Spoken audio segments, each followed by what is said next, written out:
Imaginemos por un momento la mejor tarde de nuestra infancia.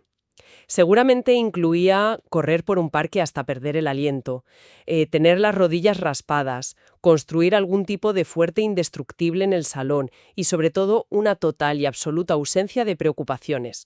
Qué maravilla. Ojalá volver a eso, la verdad. Ya, totalmente. Porque ahora contrastemos eso con ayer por la tarde. Si somos honestos, la mayor victoria de quienes nos escuchan, o la mía propia, probablemente fue llegar a casa, cerrar la puerta con llave, soltar las cosas en la entrada y, madre mía, quitarnos los zapatos. El gran momento del día, sin duda. Es un contraste que es casi cómico. O sea, ¿en qué momento exacto cambiamos la libertad infinita de querer conquistar el universo por la gloria silenciosa de una casa sin ruido y un sofá cómodo? Es la gran pregunta, ¿eh? Pues bienvenidos a un nuevo análisis a fondo, aquí en el que es para muchos su Easy Spanish podcast de confianza. La misión que tenemos sobre la mesa hoy es intentar responder precisamente a esa misma pregunta. Tenemos una colección enorme de fuentes. Sí, hay de todo. Transcripciones, conversaciones, anécdotas personales. Exacto. Materiales que giran sobre un tema muy universal. Vamos a explorar cómo nuestros primeros recuerdos, desde las mascotas que tuvimos hasta el simple hecho de fregar los platos, han moldeado de forma invisible esta extraña transición hacia la vida adulta.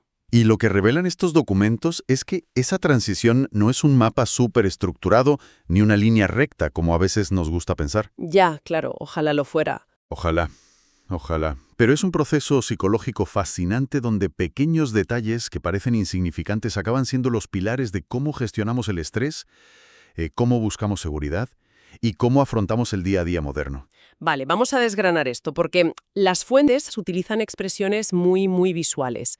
Hablan de conceptos que nos transportan, términos que en inglés aparecen como throwback o takes me back, ¿no? Sí, esa sensación literal de ser arrojados de vuelta a otra época. Justo. Y los textos insisten en que este viaje en el tiempo casi siempre ocurre a través de los sentidos.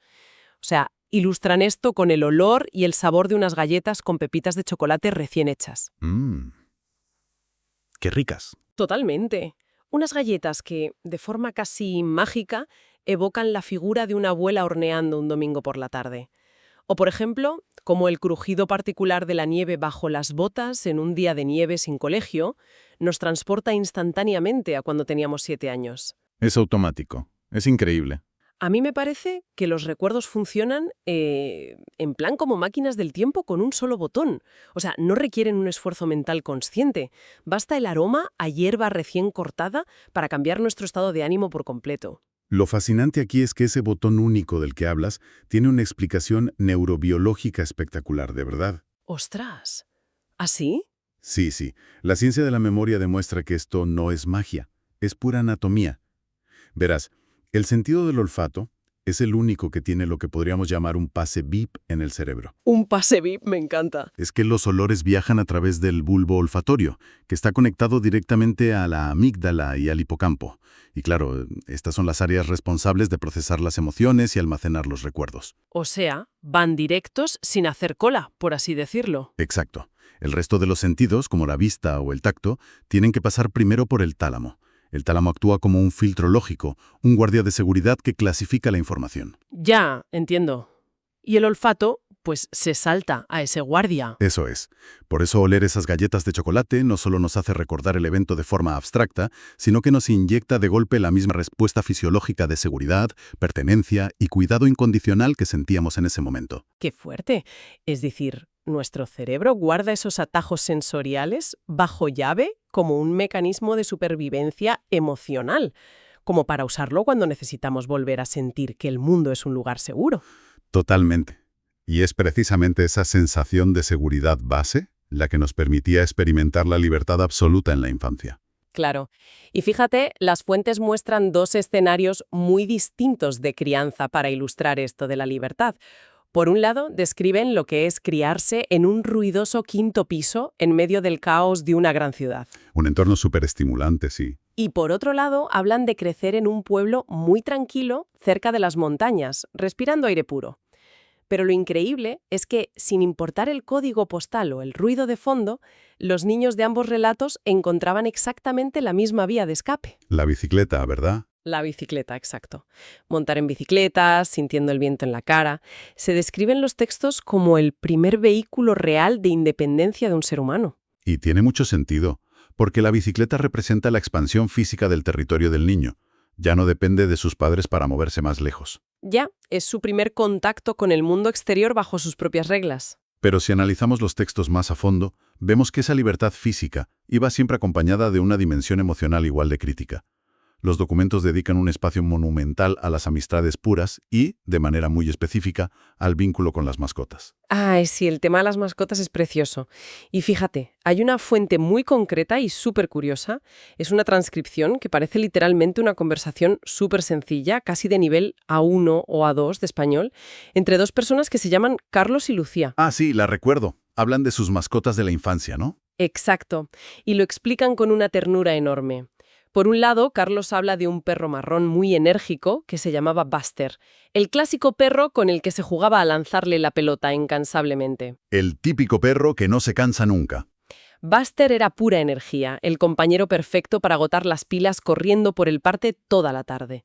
Pero luego, en el otro extremo del espectro, Lucía cuenta la quietud de una gata llamada Luna. Una gata muy tranquila, si no me equivoco. Sí, un animal súper calmado que dormía en los pies de la cama y cuyo ronroneo ofrecía un consuelo inmenso en los momentos tristes. Y bueno, en los textos aparecen otros animales adorables también. Por ejemplo, Buddy, un perro paciente que soportaba que le pusieran gafas de sol y ropa vieja para hacer reír a la familia. Pobre Buddy. La paciencia de los perros es infinita. Totalmente. O el perro Biscuit, que junto a los gatos de la casa servían de, digamos, pacientes estoicos para un niño que soñaba con ser veterinario. Pero a ver, aquí es donde me surge una duda razonable. Dime. ¿Por qué animales como Luna, Buster o Buddy dejan una cicatriz emocional tan profunda y duradera? O sea, mucho más que cualquier juguete o afición de la infancia. Un juguete caro termina en un trastero y se olvida, pero el recuerdo del ronroneo de Luna dura 80 años. ¿Es por el simple hecho de que no hablan y por tanto no nos juzgan? Si conectamos esto con el panorama general, veremos que esa falta de juicio verbal es el núcleo de todo el asunto. Ah, ¿sí? Cuéntame más. Sí, mira, si observamos el desarrollo cognitivo temprano, una mascota actúa como un campo de entrenamiento emocional completamente seguro. Los niños están rodeados de adultos que, por pura necesidad educativa, están evaluando su comportamiento constantemente. Claro, siempre hay un adulto diciendo, siéntate bien, cómete esto, pórtate bien. Exacto. Pero un perro como Buster o una gata como Luna no exigen que el niño sea bueno en matemáticas ni que recoja su cuarto. Nos introducen en la empatía y el cuidado mutuo de una forma no condicionada. O sea, enseñan sin dar lecciones. Eso es. Enseñan a un cerebro en desarrollo a leer señales no verbales y a responsabilizarse de otro ser vivo, en un entorno libre del peso de las expectativas sociales humanas. Es fascinante porque ese entorno seguro y sin juicios que proporcionaba una mascota era exactamente el escudo emocional que necesitábamos para sobrevivir a lo que venía después. El choque de realidad. El brutal choque con la estructura formal y la evaluación constante. Lo que podríamos llamar el temido fin de la inocencia. Porque, según nuestras fuentes, llega a un punto inevitable donde jugar a la pelota da paso a la socialización obligatoria. O sea, la escuela. Un momento crítico para cualquiera. Y los textos capturan el nerviosismo paralizante del primer día de clase, con una anécdota muy tierna. Cuentan la historia de un estudiante nuevo llamado Umar. Umar está aterrorizado por lo desconocido, hasta que conoce a su compañera Maña. Y esa interacción lo cambia todo. Totalmente. Se ve como la simple amabilidad del entorno, un saludo amistoso de otra niña, es la única herramienta capaz de desmontar ese terror a los extraños. Es que ese primer día escolar es el rito de paso universal de entrada al sistema de reglas. Y junto a la socialización formal en el aula, los documentos exploran cómo evolucionan los miedos en casa, que también es muy interesante. Cierto. Los miedos irracionales típicos. Sí, los relatos detallan el miedo absoluto a la oscuridad, esa convicción de que hay monstruos escondidos debajo de la cama y la necesidad innegociable de una pequeña luz de noche. Yo dormía con la puerta abierta hasta los 10 años, imagínate. Bueno, y mucha gente, es súper común. También mencionan el terror a las tormentas y a los truenos, mitigado únicamente cuando los padres entraban en la habitación para contextualizar el ruido y ofrecer protección física. Claro. El adulto dando seguridad. Exacto. La interesante desde el punto de vista psicológico es cómo el niño va aprendiendo a regular la respuesta de su propia amígdala gracias a la corregulación que ofrecen los padres en esos momentos de pánico. Pues resulta un poco irónico pensar cómo pasamos de tenerle terror a la oscuridad en la infancia a desearla desesperadamente de adultos para poder conciliar el sueño. Ya te digo, ahora cuanta menos luz, mejor. Totalmente. Pero bueno, más allá de las tormentas, el verdadero golpe de realidad en el hogar llega con las tareas domésticas. Empezar a tener que hacer la cama todos los días, la obligación de sacar la basura al frío de la noche o el clásico universal, fregar los platos. El terror de cualquier niño. Aquí es donde la cosa se pone realmente interesante, ¿eh? Porque los textos que analizamos afirman de manera muy solemne que lavar los platos nos enseñaba que el trabajo es parte de la vida. Y mira, aquí tengo que cuestionar a las fuentes un poco. A ver, adelante. A mí me suena a que lavar los platos con agua fría hasta que se te arrugaban las manos era simplemente un entrenamiento para soportar la frustración. Como, no sé, un simulacro de incendios para la miseria de la vida adulta, más que una lección filosófica sobre la responsabilidad. Pero vamos a ver, ¿de verdad aprendíamos responsabilidad o simplemente a odiar fregar? Pues fíjate, el concepto de simulacro de incendios es en realidad una analogía brillante para lo que ocurre a nivel neurológico, aunque no lo parezca. ¿En serio? Cuéntame, porque yo lo odiaba con toda mi alma. A ver, puede que el niño no esté interiorizando un tratado sobre la ética de trabajo mientras frota una sartén grasienta, pero está practicando algo fundamental, la gestión de la dopamina y la gratificación aplazada. Vale, me vas a tener que traducir eso de la gratificación aplazada. Claro, al obligar a un cerebro infantil a interrumpir una actividad altamente estimulante, como jugar a la consola o estar con los amigos, para realizar una tarea monótona y repetitiva, que no ofrece una recompensa inmediata, se están fortaleciendo las vías neuronales de la disciplina. O sea, estamos haciendo callo en el cerebro. Exactamente. Es la construcción de la tolerancia al aburrimiento y a la aflicción inevitable de la vida. Sin ese entrenamiento básico, la arquitectura mental necesaria para tolerar un proyecto a largo plazo en el trabajo o simplemente mantener un empleo estable se desmoronaría ante el primer inconveniente. ¡Ostras! Así que lavar los platos realmente nos estaba reprogramando la dopamina para sobrevivir a las futuras reuniones interminables de los lunes por la mañana. Básicamente sí. Es un entrenamiento de resistencia. Entendido, entendido. Esa construcción de la tolerancia a la frustración explica perfectamente el contraste tan dramático que documentan nuestras fuentes al llegar a la edad adulta. Me refiero al abismo entre los sueños sin límites y el pragmatismo más absoluto. Es un choque brutal, sí. Los textos revelan cómo nuestras grandes ambiciones se van diluyendo poco a poco. Pasamos de querer ser un astronauta heroico, que es una fantasía que sobrevive hasta que la física y las matemáticas avanzadas la destruyen sin piedad. Las matemáticas rompen muchos sueños, desde luego. Totalmente. Pues pasamos de eso a buscar opciones, según dicen las fuentes, para jugar sobre seguro. Empezamos a priorizar la estabilidad, empujados por el peso de las facturas y la presión de formar un hogar estable. Y es que la estabilidad pasa de ser un concepto súper aburrido en la infancia, porque ningún niño quiere ser estable, a ser el bien más cotizado en la adultez. Literalmente. Y la anatomía de esta nueva vida estable se detalla minuciosamente en los documentos, empezando por las mañanas. La relación con el despertador cambia de manera radical. Ya no es el inicio de una aventura como cuando ibas de excursión, sino que es una negociación diaria, rogando por 5 minutos más. O 10, si tienes suerte. Claro. Y es aquí donde las fuentes introducen un concepto que describe muy bien el estado cognitivo que tenemos al despertar. Uy, sí, me encantó ese concepto. Utilizan un término en inglés que podríamos traducir de forma un poco peculiar como la colada mental o la lavandería mental. Es una imagen potentísima, de verdad. Es muy gráfica, sí. Describe esa sensación donde, literalmente antes de poner un pie en el suelo o de abrir del todo los ojos, la mente ya se inunda de pensamientos desordenados. Las preocupaciones del día, los correos que no respondiste ayer, las facturas, la logística de las comidas de la semana. Todo de golpe, sin filtro. Todo, abrumando el cerebro como si fuera una montaña gigante de ropa sucia tirada por toda la habitación de tu cabeza. Es que esa colada mental es la manifestación pura de una sobrecarga cognitiva inmediata. Piensa que para evitar que el cerebro colapse antes de las 8 de la mañana, la lectura de las fuentes subraya la dependencia de pequeños anclajes diarios. Anclajes como, por ejemplo, el café, me imagino. Por supuesto. El primer sorbo de café de la mañana, tomado en silencio absoluto, no es solo por la necesidad de cafeína. Es un micro ritual de control. Nos dice que al menos controlamos ese momento. Claro, tiene muchísimo sentido. Lo mismo ocurre con el simple gesto de abrir las cortinas para que entre la luz y ver un pedazo de cielo. Son estrategias biológicas para enraizar a la persona en el momento presente antes de sumergirse en la corriente loca del día a día productivo. Y si la mañana es una lucha activa por anclarse, la tarde se describe en los textos directamente como una misión de evacuación. Una retirada en toda regla, vamos. Las fuentes utilizan la palabra drenado para ilustrar el regreso a casa. Y es un agotamiento que va mucho más allá del simple cansancio físico de haber andado. Y ahí entra el objetivo final del adulto moderno, que es la búsqueda de lo que llaman la paz descalza. Qué buen término ese también. Me parece súper poético.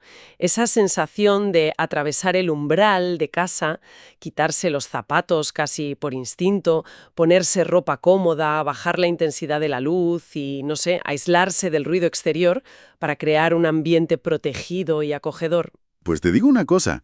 El término drenado tiene un correlato médico muy específico que explica esta necesidad de aislamiento, que es la sobrecarga alostática. Sobrecarga alostática. Suena a que me va a explotar el cerebro. Un poco sí. Pensemos en ello como una batería biológica que se va agotando, no por un gran trauma repentino, sino por la acumulación de cientos de microestresores durante el día, el tráfico denso, una notificación molesta en el móvil, un tono de voz tenso de un compañero en la oficina. O el simple ruido no de la calle, que es constante. Todo eso suma. Entonces, al llegar a casa y establecer esa paz descalza, con luces tenues, ropa suave, silencio, lo que estamos haciendo es enviando una señal imperativa al sistema nervioso simpático, que es el encargado de la alerta, indicándole que se apague de una vez. Ya. Es como apretar el botón de reinicio. Exacto. Le decimos al cuerpo, vale, estamos a salvo, la amenaza exterior ha terminado, puedes dejar de producir cortisol ahora mismo. Madre mía. Entonces, ¿qué significa todo esto? ¿Qué nos dice toda esta evolución sobre nosotros mismos? Porque, a ver, la sociedad nos empuja constantemente hacia una hiperproductividad que no es normal. Y tiene consecuencias, claro. Y las fuentes mencionan un ejemplo demoledor de las consecuencias de este ritmo. Hablan de ese momento de reflexión profunda o de vacío existencial que a veces asalta a uno de repente. Ese cliché de cuando te quedas sentado en el coche, en el aparcamiento de un supermercado, mirando al vacío y pensando, oye, ¿es esto todo lo que hay en la vida? Esto plantea una pregunta importante. Exacto. O sea, cuando buscamos refugio en esas rutinas supercontroladas y en esa paz descalza de nuestro salón, lo hacemos simplemente porque el mundo exterior nos ha agotado y le tenemos miedo al riesgo. O es porque la madurez es precisamente descubrir que la verdadera felicidad no estaba en el espacio exterior, sino en la calma inquebrantable de nuestro propio rincón de lectura. Fíjate, es una dualidad con la que el ser humano moderno tiene que lidiar constantemente. La madurez implica hacer las paces con la practicidad, aceptar que esa sobrecarga alostática es parte del ecosistema adulto. No nos queda otra. Pero, a la vez, también implica reconocer que nuestras raíces emocionales, esas que se formaron jugando al escondite o abrazando a una mascota como Buster o Luna, siguen siendo vitales para mantener la cordura hoy en día. No podemos eliminar la colada mental de la oficina, pero podemos utilizar nuestros recuerdos sensoriales para contrarrestarla y encontrar equilibrio. Qué bonito eso que dices. Y haciendo un poco de resumen de este inmenso arco narrativo que hemos recorrido hoy, resulta asombroso mirar el punto de partida y el punto de llegada. Comenzamos con la energía desbordante y casi infinita de lanzar una pelota en un parque a un perro incansable, sintiendo la libertad pura de bajar una cuesta en bicicleta sin pensar jamás en las consecuencias del mañana. Sin miedo a caerse, que es lo mejor. Exacto. Y un par de décadas después nos encontramos celebrando, como la victoria más espectacular de la semana, el simple hecho de apagar el móvil, quitarnos los zapatos al llegar a casa y huir del ruido. Es un viaje tremendo, ¿sí? Desde la externalización total de la energía hacia la interiorización y la preservación de nuestra paz. Y ambas etapas, aunque parezcan opuestas, son absolutamente necesarias para la experiencia humana completa. Y eso es exactamente lo que nos gustaría que recordara a la audiencia que nos ha acompañado hoy. Sin importar cuántas responsabilidades acumulemos en el trabajo o lo profundamente que nos sumerjamos intentando gestionar esa pila infinita de la colada mental entre facturas y reuniones, aquellos anclajes emocionales tempranos siguen intactos dentro de nosotros. Como un faro en la niebla. Eso es.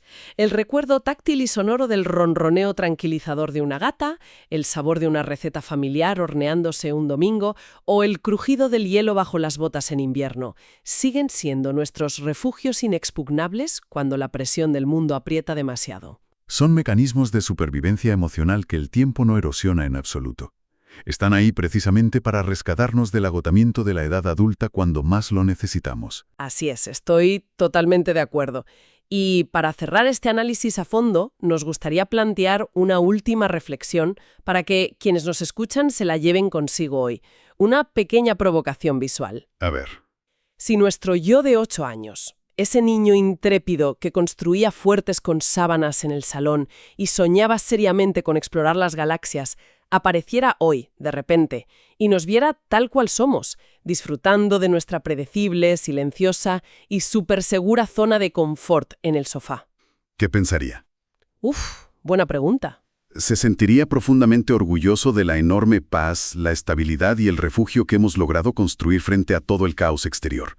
O nos exigiría apagar la televisión inmediatamente, salir corriendo a la calle y trepar hasta la rama más alta de un árbol, solo para recordar qué se siente al estar verdaderamente vivos. Pues yo estoy convencido de que es muy probable que exigiera ambas cosas. Quizá treparía al árbol primero, para quemar energía, pero luego nos pediría bajar para disfrutar de la paz y la seguridad de ese sofá contigo.